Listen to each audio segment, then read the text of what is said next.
नमस्कार,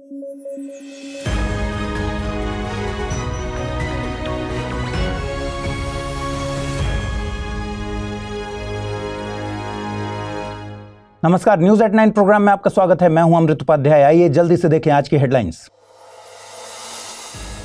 संसद का बजट सत्र खत्म, 136% रही लोकसभा की प्रोडक्टिविटी, 115 घंटे किया गया काम। विक्रम साराभाई की जयंती आज, भारतीय अंतरिक्ष कार्यक्रम के जनक के रूप में थे प्रसिद्ध, इसरो के गठन में दिया योगदान। और पेरिस ओलंपिक हुआ खत्म, मेडल टैली में भारत 71वें नंबर पर, 6 पदकों पर सिमटा भारत का सफर। आइए शुरू करें। संसद का बजट सत्र खत्म हो गया है। इस मौके पर राज्यसभा के सभापति जगदीप धनखड़ और लोकसभा के स्पीकर ओम बिरला ने सदन के सदस्यों को धन्यवाद दिया। इस पूरे सत्र में लोकसभा की प्रोडक्टिविटी 136% रही है। लोकसभा ने तकरीबन 115 घंटे काम किया है। इस सत्र में तकरीबन 12 सरकारी विधेयक पेश किए गए, जिसमें से 4 पारित भी किए गए। लोकसभा में सार्वजनिक महत्व के तकरीबन 400 मामले 0R यानी शून्य काल के तहत उठाए गए, जिसमें से तकरीबन 358 मामले रूल 377 के तहत लिए गए। यहां ध्यान रखिए कि शून्यकाल संसदीय प्रक्रियाओं में किया गया भारतीय नवाचार है। इसका जिक्र रूल्स ऑफ प्रोसीजर्स और संविधान में नहीं किया गया है। संसद का प्रश्नकाल जब खत्म हो जाता है, यानी संसद का पहला घंटा 11 से 12 बजे तक, तब उसके दूसरे घंटे को शून्यकाल कहते हैं। इसे ऐसे समझिए कि जब प्रश्नकाल का समय खत्म हो जाता है, तब शून्यकाल का समय शुरू होता है। प्रश्नकाल के ठीक बाद जो 1 घंटे का समय होता है, उसे शून्यकाल कहते हैं।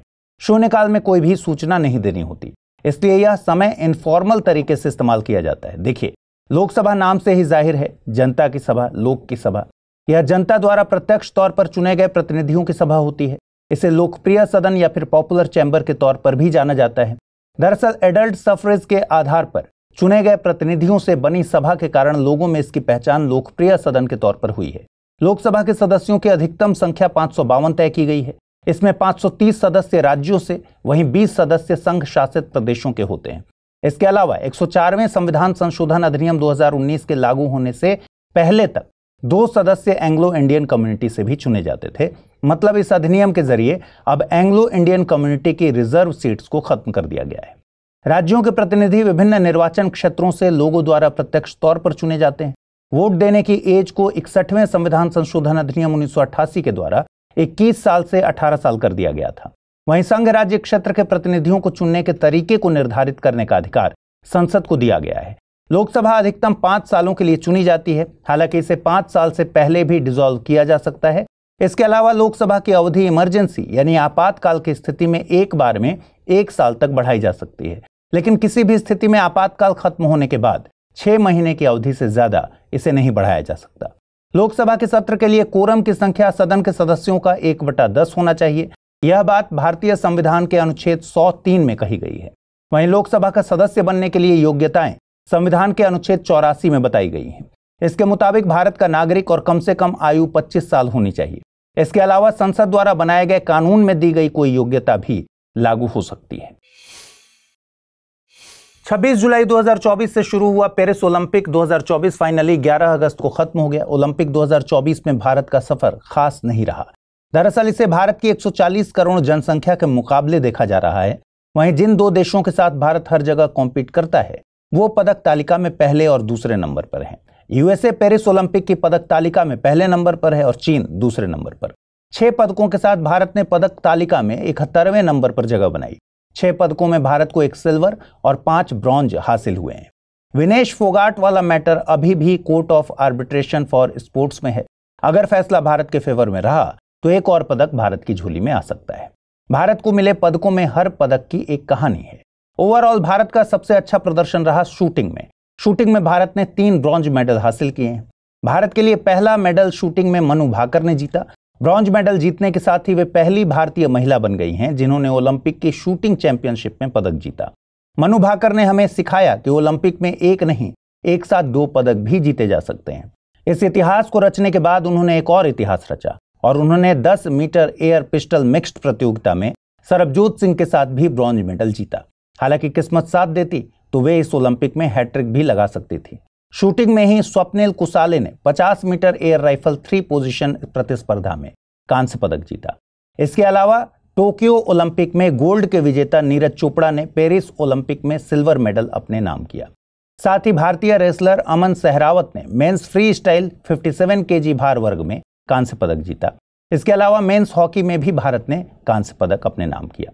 आपको बता दें कि ओलंपिक 2024 की ओपनिंग सेरेमनी में भारत के कंटिंजेंट को बैडमिंटन प्लेयर पीवी सिंधु और टेबल टेनिस प्लेयर शरद कमल ने लीड किया था।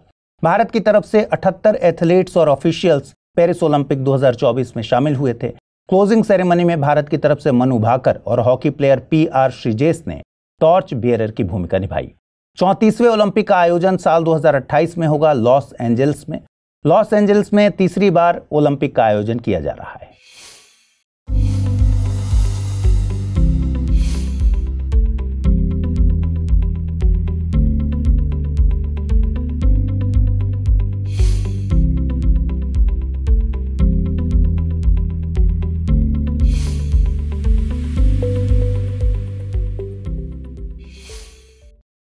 भारत में 12 अगस्त को विक्रम साराभाई की जयंती के तौर पर मनाया जाता है। उनका जन्म 12 अगस्त 1919 को हुआ था। वे भारतीय अंतरिक्ष कार्यक्रम के जनक के रूप में प्रसिद्ध हैं। उन्होंने भारत के वैज्ञानिक और तकनीकी विकास में जो योगदान दिया वो न केवल भारत के अंतरिक्ष मिशनों के लिए महत्वपूर्ण था, बल्कि विज्ञान और शिक्षा के क्षेत्र में भी उनकी भूमिका बहुत महत्वपूर्ण थी। इस मौके पर आइए समझते हैं विक्रम साराभाई से जुड़ी कुछ अहम बातों को। विक्रम साराभाई का जन्म एक समृद्ध और प्रगतिशील उद्योगपति परिवार में हुआ था। उन्होंने अपनी प्रारंभिक शिक्षा अपने माता पिता द्वारा संचालित रिट्रीट नाम के एक निजी स्कूल में प्राप्त की थी, जहां वैज्ञानिक सोच और स्वतंत्र विचारधारा को प्रोत्साहित किया जाता था। इसके बाद उन्होंने कैम्ब्रिज विश्वविद्यालय से नेचुरल साइंसेज में स्नातक की डिग्री हासिल की। द्वितीय विश्व युद्ध के दौरान भारत लौटने के बाद उन्होंने बेंगलुरु के भारतीय विज्ञान संस्थान में महान वैज्ञानिक सीवी रमन के मार्गदर्शन में शोध कार्य किया। यहीं पर उन्होंने सौर भौतिकी और कॉस्मिक रेज में अपनी रुचि को विकसित किया और भारत में कई निरीक्षण केंद्र स्थापित करने में महत्वपूर्ण भूमिका निभाई। 1947 में कैम्ब्रिज से पीएचडी पूरा करने के बाद विक्रम साराभाई ने अहमदाबाद में फिजिकल रिसर्च लेबोरेटरी पीआरएल की स्थापना की। यह संस्थान भारतीय विज्ञान और अंतरिक्ष अनुसंधान के क्षेत्र में एक मील का पत्थर साबित हुआ। शुरुआत में यह संस्थान कुछ कमरों में स्थापित किया गया था, लेकिन बाद में यह भारत के प्रमुख अनुसंधान संस्थानों में से एक बन गया। पीआरएल को council of scientific and industrial research CSIR और परमाणु ऊर्जा विभाग DAE का खूब सपोर्ट मिला, जिसने इस संस्थान को अंतरिक्ष अनुसंधान में आगे बढ़ाने का मार्ग प्रशस्त किया। विक्रम साराभाई का विजन केवल विज्ञान की सीमाओं तक सीमित नहीं था। उन्होंने भारत को एक वैज्ञानिक राष्ट्र के रूप में स्थापित करने का सपना देखा था और इस सपने को साकार करने के लिए उन्होंने 1962 में भारतीय राष्ट्रीय अंतरिक्ष अनुसंधान समिति इनकोस्पार की स्थापना की, जो बाद में भारतीय अंतरिक्ष अनुसंधान संगठन इसरो बना। इस संगठन का मुख्य मकसद भारत को अंतरिक्ष अनुसंधान में आत्मनिर्भर बनाना था। डॉक्टर होमी जहांगीर भाभा के साथ उन्होंने भारत के पहले रॉकेट लॉन्चिंग स्टेशन की स्थापना भी की। थुम्बा तिरुवनंतपुरम के पास स्थित इस स्टेशन से 21 नवंबर 1963 को सोडियम वेपर पेलोड के साथ पहला रॉकेट लॉन्च किया गया था। यह भारतीय अंतरिक्ष यात्रा का पहला कदम था, जो आगे चलकर हमें चंद्रयान और मंगलयान जैसे मिशनों में तब्दील होते दिखा। विक्रम साराभाई के अद्वितीय योगदान को विभिन्न राष्ट्रीय और अंतर्राष्ट्रीय मंचों पर मान्यता मिली। उन्हें 1962 में शांति स्वरूप भटनागर पुरस्कार से सम्मानित किया गया। इसके अलावा 1966 में उन्हें पद्म भूषण और मरणोपरांत 1972 में पद्म विभूषण से सम्मानित किया गया। विक्रम साराभाई का निधन 31 दिसंबर 1971 को हुआ, लेकिन उनके विचार और कार्य आज भी भारत के वैज्ञानिक और अंतरिक्ष कार्यक्रमों में जीवित हैं। उन्होंने जो आधारशिला रखी, उस पर चलते हुए भारत ने चंद्रयान और मंगलयान जैसे सफल अंतरिक्ष मिशन पूरा किए, जो दुनिया में भारत की प्रतिष्ठा को और बढ़ाते हैं। उनका जीवन और कार्य भारतीय वैज्ञानिक समुदाय को प्रेरणा देने के साथ साथ भविष्य की चुनौतियों का सामना करने की दिशा में मार्गदर्शन भी देते हैं। भारत में हिंडनबर्ग रिपोर्ट का मतलब है कुछ न कुछ उथल पुथल होना। हालिया रिपोर्ट में सेबी की चेयरपर्सन माधवी पुरी बुच और उनके पति धवल बुच को टारगेट किया गया है। रिपोर्ट में उन पर वित्तीय अनियमितताओं को लेकर आरोप लगाया गया है। ये रिपोर्ट भले ही सेबी की चेयरपर्सन को टारगेट कर रही हो, लेकिन रिपोर्ट अडानी ग्रुप को भी शामिल करना भूली नहीं है। दरअसल रिपोर्ट का दावा है कि मॉरिशस की offshore company global dynamic opportunity fund में हिस्सेदारी है। इस कंपनी में गौतम अडानी के भाई विनोद अडानी ने अरबों डॉलर का निवेश किया है। इस पैसे को शेयर के प्राइसेस को बढ़ाने के लिए इस्तेमाल किया गया था। हालांकि माधवी पुरी बुच और धवल बुच समेत अडानी ग्रुप ने भी इन आरोपों को खारिज कर दिया है। हिंडनबर्ग एक अमेरिकी रिसर्च कंपनी है। ये कंपनी फॉरेंसिक फाइनेंस रिसर्च, वित्तीय अनियमितताओं की जांच और विश्लेषण, अनैतिक कारोबारी तरीकों और गुप्त वित्तीय मामलों और लेन देन की जांच करती है। आपको बता दें, सेबी यानी the securities and exchange board of India, इसका गठन भारत सरकार के एक प्रस्ताव के जरिए 12 अप्रैल 1988 को एक गैर सांविधिक संस्था के तौर पर किया गया था। बाद में संसद ने the securities and exchange board of India act 1992 के तहत इसे एक सांविधिक संस्था का दर्जा दिया। सेबी भारत में सिक्योरिटी मार्केट के रेगुलेटर के तौर पर काम करती है। यह एक्ट 30 जनवरी 1992 को लागू हुआ था। आइए देखते हैं आज का टर्म ऑफ द डे। आज का टर्म ऑफ द डे है संलेखना। संलेखना या संथारा जैन धर्म की एक प्रथा है। जब कोई व्यक्ति या जैन मुनि अपनी जिंदगी पूरी तरह जी लेते हैं और शरीर उनका साथ देना छोड़ देता है तो उस वक्त वो संथारा ले सकते हैं। व्यक्ति को लगने लगता है कि वो मृत्यु के करीब है तो वो खुद खाना पीना छोड़ देता है। दिगंबर जैन शास्त्र इसे संलेखना तो श्वेतांबर में इसे संथारा कहते हैं। जैन धर्म इसे मोक्ष हासिल करने का जरिया मानता है। संलेखना का पालन केवल उन साधुओं या गृहस्थों द्वारा किया जाता है जो जीवन के अंतिम चरण में पहुंच चुके होते हैं और जिन्होंने संसार से अपनी सभी इच्छाओं और मोह माया का त्याग कर दिया हो। यह प्रक्रिया अहिंसा के सिद्धांत पर आधारित है, जिसमें किसी भी प्रकार की हिंसा, चाहे वो आत्महत्या के रूप में ही क्यों ना हो, निषेध है। संलेखना में मृत्यु को प्राकृतिक और शांतिपूर्ण रूप से स्वीकार किया जाता है, न कि किसी प्रकार के मानसिक या शारीरिक दुख के परिणाम स्वरूप। देखिए, मॉडर्न टाइम में इस पर बहुत विवाद है। लोग इसे आत्महत्या की तरह ही देखते हैं, जिसे लेकर PIL भी लगाए गए हैं। 2015 में राजस्थान हाईकोर्ट ने इसे इलीगल घोषित भी कर दिया था, लेकिन सुप्रीम कोर्ट ने हाईकोर्ट के फैसले को रोक दिया था। आइए देखें आज का रैपिड न्यूज।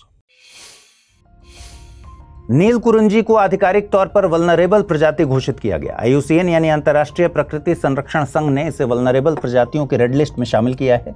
इसका वैज्ञानिक नाम स्ट्रोबिलैंथस कुंथियाना है। यह एकेंथेसी परिवार से संबंधित है, जो केरल और तमिलनाडु में पश्चिमी घाट के शोला वन में पाई जाती है। पश्चिमी घाट के अलावा कर्नाटक में बेल्लारी जिले तथा पूर्वी घाट में शेवरॉय पहाड़ियों में इसे देखा जा सकता है। नीलकुरिंजी 1300 से 2400 मीटर की ऊंचाई पर पाया जाता है तथा 30 से 60 सेंटीमीटर की ऊंचाई तक बढ़ता है। इसका फूल इसे विशेष बनाता है, जो 12 साल में एक बार ही खिलते हैं।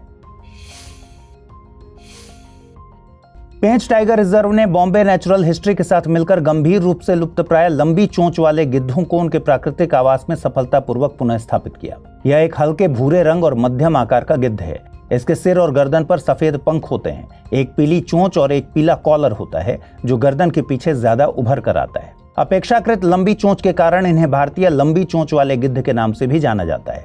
ये भारत, पाकिस्तान और नेपाल के मूल निवासी हैं। इसे IUCN द्वारा क्रिटिकली इंडेंजर्ड कैटेगरी में सूचीबद्ध किया गया है। विश्व हाथी दिवस 12 अगस्त को मनाया जाने वाला एक वार्षिक कार्यक्रम है। 2012 में शुरू किए गए विश्व हाथी दिवस का उद्देश्य एशियाई और अफ्रीकी दोनों हाथियों की स्थिति के बारे में लोगों में अधिक जागरूकता लाना है। विश्व हाथी दिवस की परिकल्पना 2011 में एलिफेंट रीइंट्रोडक्शन फाउंडेशन और 2 कैनेडियाई फिल्म निर्माताओं पैट्रिसिया सिम्स और माइकल क्लार्क ने की थी। इनके संरक्षण की स्थिति की बात करें तो एशियाई हाथी को लुप्त प्राय के रूप में वर्गीकृत किया गया है। वहीं अफ्रीकी वन हाथी को गंभीर रूप से संकटाग्रस्त और अफ्रीकी सवाना हाथी को लुप्त प्राय के रूप में सूचीबद्ध किया गया है। हाथी भारत का नेशनल हेरिटेज एनिमल है, जिसकी घोषणा 2010 में की गई थी। भारतीय वायुसेना की टुकड़ी मलेशिया में अभ्यास उदार शक्ति 2024 में सफल भागीदारी के बाद भारत लौट आई। यह संयुक्त हवाई अभ्यास रॉयल मलेशियाई वायुसेना के सहयोग से 5 से 9 अगस्त के बीच मलेशिया में आयोजित किया गया था। इस अभ्यास का मुख्य मकसद लड़ाकू विमानों का परीक्षण करना, युद्ध रणनीति के संबंध में विचारों और अनुभवों का आदान प्रदान करने के साथ विमान उपकरण की कार्यक्षमता में अंतर का पता लगाना था। केंद्रीय मंत्रिमंडल ने क्लीन प्लांट प्रोग्राम को मंजूरी दी है। इसका मकसद भारत में बागवानी फसलों की उपज और उत्पादकता को बढ़ाना है। यह प्रोग्राम किसान और कल्याण मंत्रालय द्वारा संचालित होगा, जिसका उद्देश्य किसानों को वायरस मुक्त हाई क्वालिटी प्लांटिंग मटेरियल प्राप्त करने में मदद करना है, ताकि फसल की ग्रोथ को बढ़ाया जा सके और आय के अवसरों में सुधार हो सके। यह इसलिए भी जरूरी है क्योंकि भारत दुनिया में चीन के बाद फलों और सब्जियों का दूसरा सबसे बड़ा उत्पादक है और प्रमुख आयातक और निर्यातक देशों में शामिल है। आइए अब जल्दी से देखते हैं आज के बुलेटिन पर आधारित प्रश्न। पहला सवाल है, निम्नलिखित कथनों पर विचार कीजिए। नीलकुरिंजी पूर्वी घाट से संबंधित है। इसका फूल 12 साल में एक बार ही खिलता है। नीलकुरिंजी IUCN की सूची में वल्नरेबल के तौर पर दर्ज है। सही कथनों का चुनाव करना है, केवल 1 और 2, केवल 2 और 3, केवल 1 और 3 या फिर 1, 2 और 3। अगला प्रश्न है, संलेखना या संथारा प्रथा किस दर्शन से संबंधित है? जैन, बौद्ध, लोकायत या फिर योग? आइए देखें पिछले बुलेटिन में मैंने आपसे क्या सवाल पूछे थे, सही जवाब उनके क्या हैं। पहला सवाल था, निम्नलिखित कथनों पर विचार कीजिए। करो या मरो का नारा भारत छोड़ो आंदोलन के साथ संबंधित है। क्रिप्स प्रस्ताव असफल होने के बाद कांग्रेस ने भारत छोड़ो आंदोलन शुरू किया था। उपर्युक्त में से सही कथन या कथनों का चुनाव करना था। केवल एक, केवल दो, न तो एक नहीं दो, एक और दो दोनों। और सही जवाब है एक और दो दोनों। प्रसिद्ध एथलीट नीरज चोपड़ा किस खेल से संबंधित हैं? ये दूसरा सवाल था। जैवलिन थ्रो, गोल्फ, शूटिंग या फिर टेबल टेनिस? और सही जवाब है विकल्प ए, जैवलिन थ्रो। तो आज इस बुलेटिन में फिलहाल इतना ही। कल रात 9 बजे आपसे फिर से मुलाकात होगी। ख्याल रखिए अपना, ठीक से पढ़ाई कीजिए, इस बुलेटिन को लाइक कीजिए। अगर आप इस बुलेटिन की पीडीएफ हासिल करना चाहते हैं, अमृत उपाध्याय 007 टेलीग्राम चैनल है जिस पर इसकी पीडीएफ रोजाना मिलती है। आज जो सवाल मैंने पूछे हैं उनके सही जवाब जरूर दीजिएगा कमेंट बॉक्स में। नमस्कार।